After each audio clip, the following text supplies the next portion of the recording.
Thanks for joining me again for Chapter 9 in the series, How to Mix Live Music.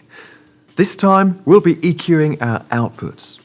That is, the speakers for the audience and for the performers on stage. If you get this right first, it's going to be easier to EQ all the input channels. Taking time to work on the outputs first will save time when working on the inputs later.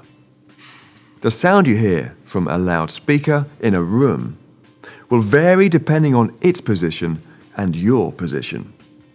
It will also vary depending on the size and shape of the room or the outside environment. You may need to compensate with EQ to obtain the best sound. The TF3 digital mixer has a parametric EQ available on all its output channels: stereo masters, aux, and matrix. This is really useful for such situations. However, the MGP32X doesn't have any parametric EQ for its outputs, though it does have a graphic EQ available for the stereo master, which is found in its digital display section. So, to partner with MGP32X mixers, I recommend to use powered speakers that have a choice of frequency curves available, such as the Yamaha DXR range with its decontour function. Test which mode sounds best in the room. The monitor mode is useful as it reduces low frequencies, which otherwise would be boosted too much due to the proximity of the speaker to the floor.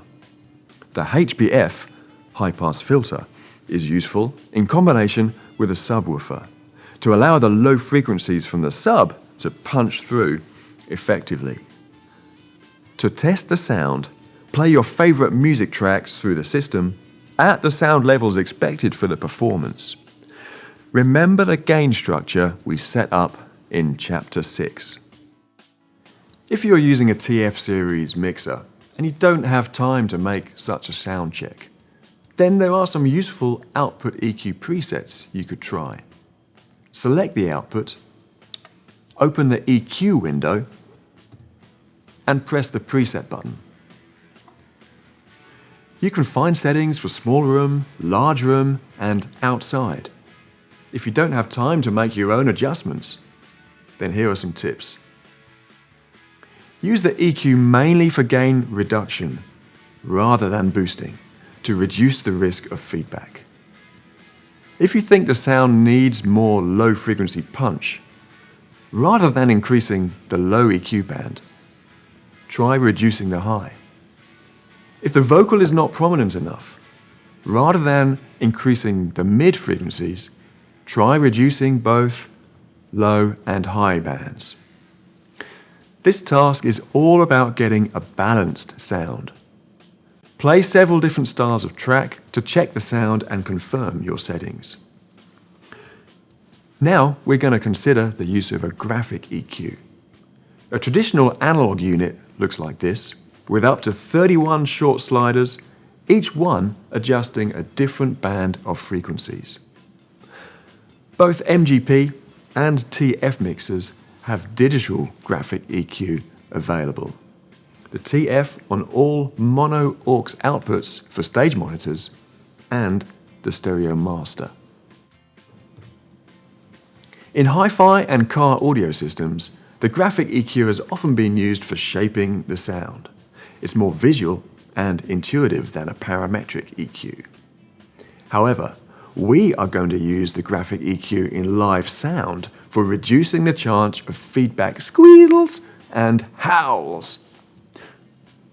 Let's take a look at the TF first, because it's easier to use. We select the stereo master channel and open its graphic EQ window. Then you can scroll from left to right to see all the 31 bands. It's so useful to see a spectrum analysis along the top, which shows the signal level at each frequency. It can clearly show when feedback is occurring. Our aim now is to deliberately create audio feedback and then eliminate it with the graphic EQ. First, switch off the playback music and switch on the channels for the mics on stage. But we're keeping the stage monitor speakers off. Push up the faders to allow sound through the PA speakers. Then keep on raising the faders until some feedback squeal occurs. Then locate the frequency on the spectrum analyzer and bring the graphic EQ fader down about 5 dB. Each fader creates a narrow bell-shaped curve, reducing the gain around its stated center frequency. Raise the faders further to create feedback again. It could be at a different frequency, or it could be the same one again. Reduce the graphic EQ band to make it safe. Do this several times to catch the most dangerous frequencies for feedback. Another method is to raise each graphic EQ band about +5, one band at a time.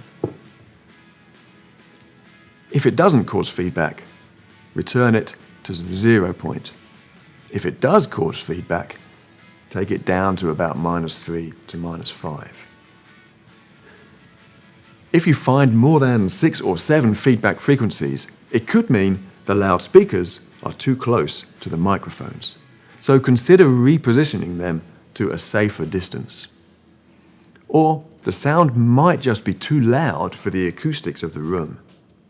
Well, at least the presence of an audience later in the day will usually help to absorb and diffuse the sound a bit more to reduce the risk of feedback.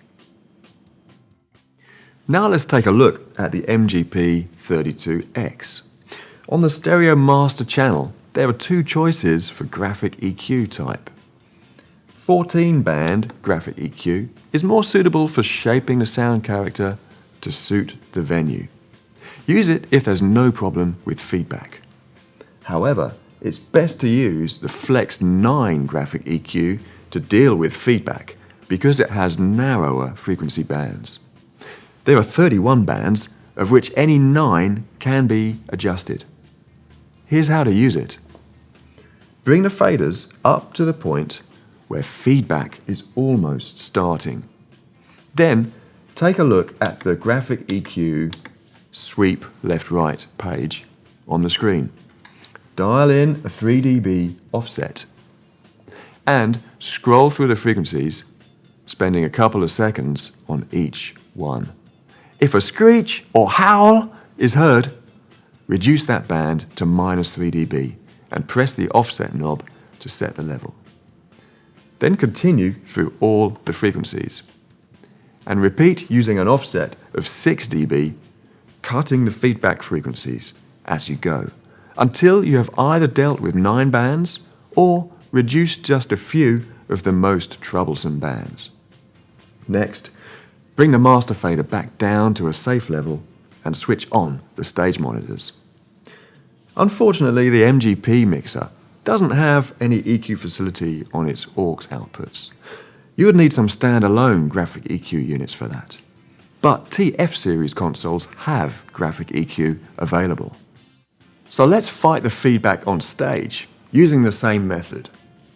Keeping the mics active, raise the output level of the aux until feedback occurs. Find the feedback frequency and cut it a bit. Raise the level, find the next frequency, and so on.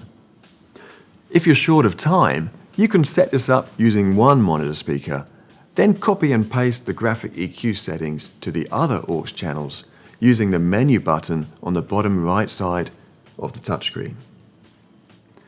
And remember, TF series has an iPad app which lets you edit the graphic EQ while walking around the stage.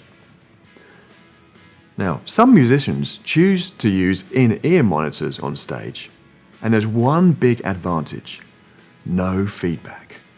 But they will generally require an additional EQ to make a more pleasant sound for the performer. Especially the singers, as they will hear their own voice partly amplified through the earphones, and partly through vibrations from throat to ear. Thankfully, the TF has various presets for that too on its stereo aux outputs. Select the channel and recall the preset. Notice how these EQ curves have a couple of small peaks to increase low frequency punch and to improve vocal clarity. You can increase or decrease their effect by using the TF console's special one knob intensity mode. See the peaks grow or shrink as you adjust. We'll talk more about mixing for in-ear monitors in a later episode. But after all that EQing, we should have a good, balanced sound at the outputs.